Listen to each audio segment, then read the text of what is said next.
Subscribe to our channel and press on the bell icon so you don't miss out on our newest uploads. In this video, I'm going to show you how you can log into your Discord account. If you need help creating a Discord account, I have made a video on it, so you can check that out as well. Now to log in, simply open your browser and type discord.com/login. Then you will be directed to a login screen where you will enter your login credentials, that is your email or phone number and your password. Then you press on the login button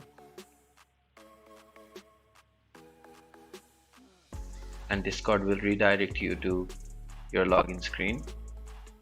In this way, you can log into your Discord account through your browser. Similarly, you have another choice to log in. You can also log into your Discord by scanning the QR code given on the login screen from your Discord mobile application. If you found this video helpful, please give it a thumbs up. Thank you for watching.